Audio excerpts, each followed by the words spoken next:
Good Friday, good Blue Friday morning, TTC. It's the new Rob Report, morning edition. And just chiming in on some, it's just a little quickie, just going to work like normal. And no real football, not for us to talk about, not for Seahawks anyway to talk about. But just chiming in. I'm actually going to put a video up later on tonight about my picks for this Wildcard weekend and all that good stuff. I just wanted to chime in on a couple of things that I was reading up on. Oh, fucking dude on the bike. A couple of things I was reading up on. Number one, what is the Bears organization thinking?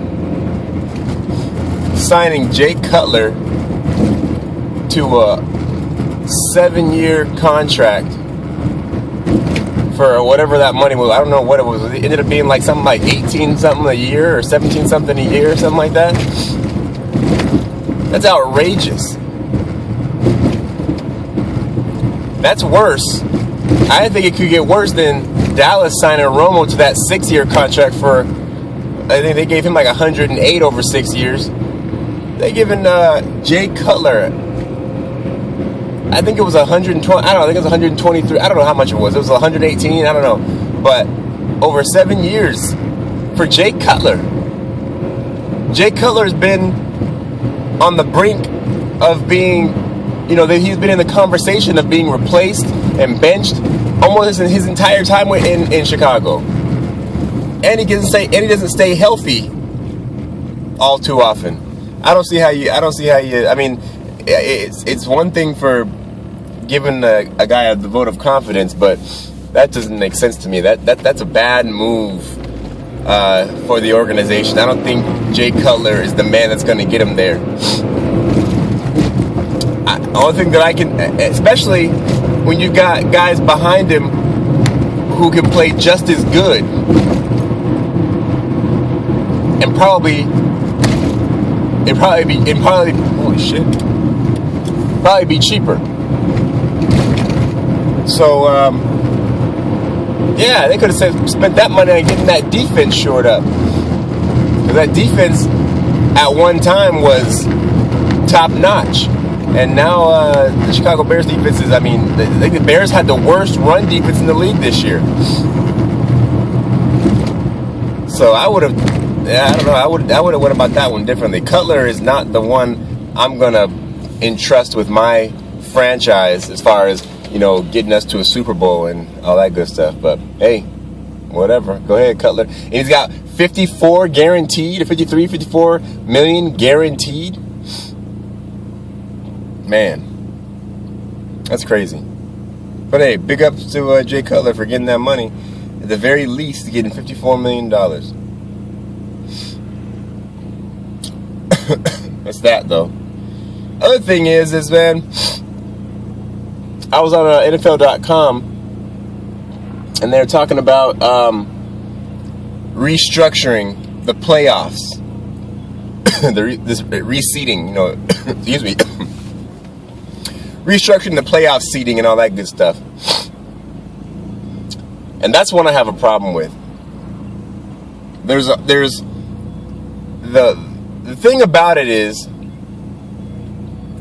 teams and fans, fan bases, organizations, all the above, they get so butthurt when their team doesn't make the playoffs and a team with a lesser record does.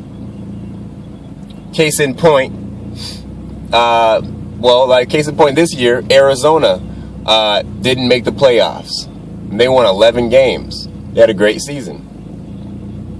Or back in 09, when was it 09 or 10? 09, when we had the Beastquake run, when Marshawn Lynch took off and made his big huge run and whatever. We were 7-9 that year, 7-9, but in the playoffs, and got to host a game against, what was it, 11 or 12 win New Orleans.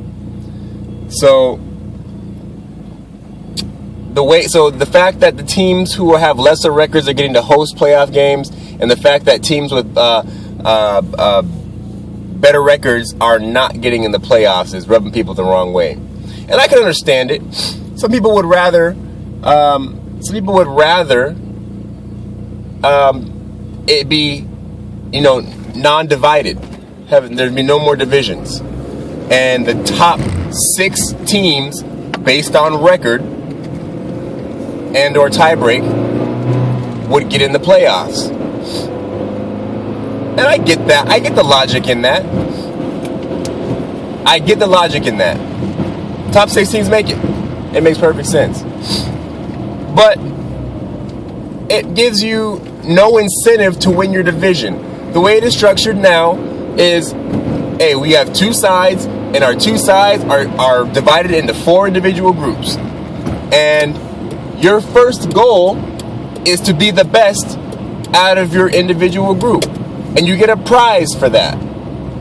That makes sense to me. There has to be incentive. Everything has to be incentive-based, I think, not just winning games. There should be more than that. I think it should be more than that.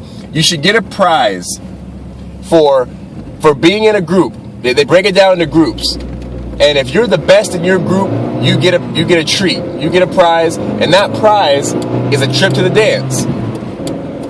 Now that makes sense to me. I'm going to put you in this group of so many people. And if you are the best in that group of people, you get to move on to the next best group of people. I think that's better. So win your division. That's why you play every team in your division twice. So you have opportunity to do what you got to do to be the best in your individual group. I like that format better. And it's people who don't. The people who don't are people like Arizona fans who aren't in the playoffs right now, or people like New Orleans fans from back in the day when they had to come to Seattle and get beastquaked on because they feel they should have been hosting a game, that they should have been seated higher because their team had a better record. No. 4 divisions, 4 division winners, seeded 1 through 4 based on record. That makes perfect sense to me. And then 5 and 6 get in the next best 2 records in the conference that aren't division winners. Now, if anything, if you want to change something, I say add 2 more wildcard teams. Now, that would make sense to me. If you add 2 more wildcard teams, okay, that would get Arizona in this year,